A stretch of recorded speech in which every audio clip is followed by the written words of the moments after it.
నిర్మల్ జిల్లా బాసార శ్రీ జ్ఞాన సరస్వతి అమ్మవారి ఆలయంలో అంగరంగ వైభవంగా శరన్నవరాత్రి ఉత్సవాలు ప్రారంభమయ్యాయి. ఉదయం 4 గంటలకు అమ్మవారికి మంగళ వాయిద్య సేవ, గణపతి పూజ, సుప్రభాత సేవలో మహా అభిషేకం నిర్వహించారు. అమ్మవారు శైలపుత్ర అలంకరణతో దర్శనమిచ్చారు. అమ్మవారికి కట్టె పొంగలి నైవేద్యంగా సమర్పించారు.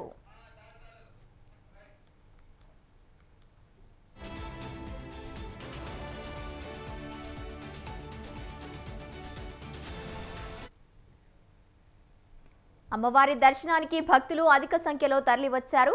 నవరాత్రి ఉత్సవంలో భాగంగా మధుకరం దీక్షలను భక్తులు స్వీకరించి 9 రోజులు అమ్మవారిని కొలుస్తారు.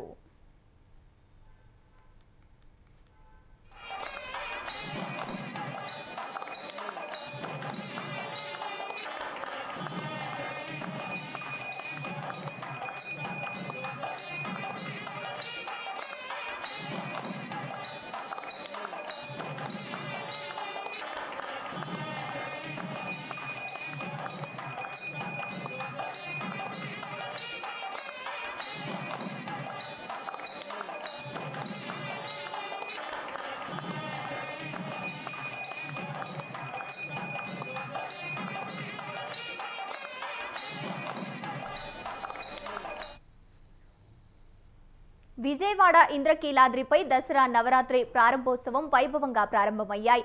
ఈ బాలత్రిపుర సుందరీదేవి అలంకరణలో దుర్గమ్మ భక్తులకు దర్శనమిస్తోంది. బాలత్రిపుర సుందరీదేవి అలంకరణతో ఉన్న దుర్గమ్మను హోంమంత్రి వంగలపూడి అనిత దర్శించుకున్నారు. దుర్గమ్మకు పట్టు వస్త్రాలు సమర్పించారు.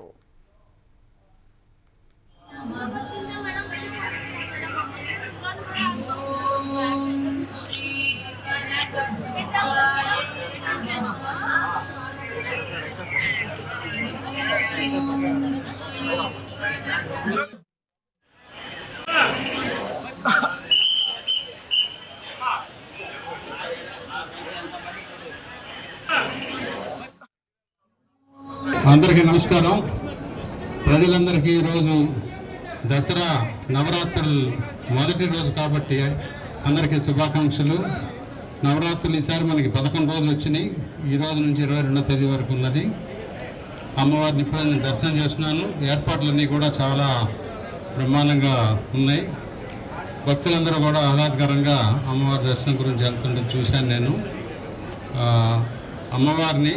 అమ్మవారి చలవతో ప్రజలందరికీ మంచి ఆశీస్సులు ఇచ్చి ప్రజలందరూ కూడా బాగా ఉండేటట్లు ఆశీర్వదించమని చెప్పి కోరుకోవడం జరిగింది.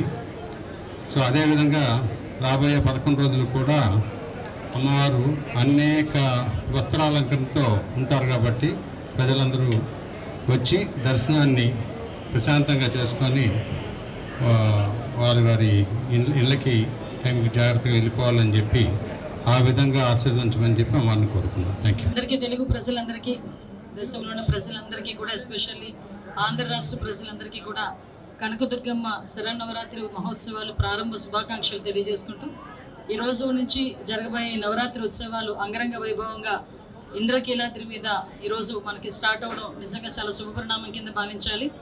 ఈరోజు ఎంతమంది భక్తులు రాగలరు, ఎంతమంది భక్తులు వస్తారు, లాస్ట్ ఇయర్ శరన్నవరాత్రుల ఉత్సవాల్లో ఓవరాల్గా ఎంతమంది వచ్చారు, ఈసారి ఎంతమంది వస్తారు అన్న బ్యారేజ్ వేసుకొని అటు దేవాదాయ శాఖ కానీ అదేవిధంగా ఓవరాల్ అడ్మినిస్ట్రేషన్ దగ్గర 36 విభాగాలన్నీ కూడా ఇక్కడ కూర్చొని ఏర్పాట్లన్నీ కూడా సమీక్షించడం జరిగింది.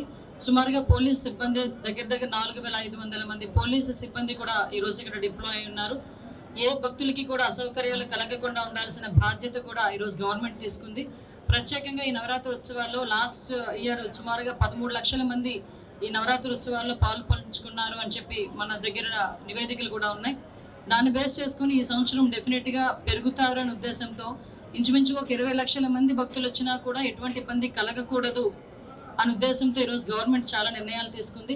సెపరేట్గా ఒక ముసలి వాళ్ళకి కానీ, పిల్లలున్న వాళ్ళకి కానీ సెపరేట్ క్యూ లైన్స్ కానీ, విఐపీస్ వచ్చినా కూడా విఐపీస్కి కూడా ఒక స్లాట్ ఏర్పాటు చేసుకున్నాం. ఈరోజు మొత్తం అంతా ఎస్టాబ్లిష్మెంట్ చేయడం జరిగింది. కాబట్టి సామాన్య భక్తుల తాలూకా మెయిన్ దర్శనమే పరమావధిగా భావించాం. వాళ్ళకి ఎటువంటి ఇబ్బందులు కలగకుండా చూసుకోవాల్సిన బాధ్యత తీసుకున్నాం. ఎక్కడైనా ఏ ఇబ్బంది వచ్చినా కూడా ఇక్కడ టోల్ ఫ్రీ నెంబర్ కూడా పెట్టాం. ఎవరికైనా మెడికల్గా ఎటువంటి ఇబ్బంది ఉన్నా కూడా వైద్య సిబ్బందిని కూడా డిప్లాయ్ చేసుకున్నాం. ఎవ్రీథింగ్ పర్ఫెక్ట్గా కనకదుర్గమ్మ అమ్మవారి దయ వల్ల ఎక్కడ ఎటువంటి ఇబ్బందులు కలగకుండా చూసుకునే బాధ్యత తీసుకున్నాం. అందరూ కూడా సహకరించాల్సిందిగా మనస్ఫూర్తిగా కోరుకుంటున్నానండి.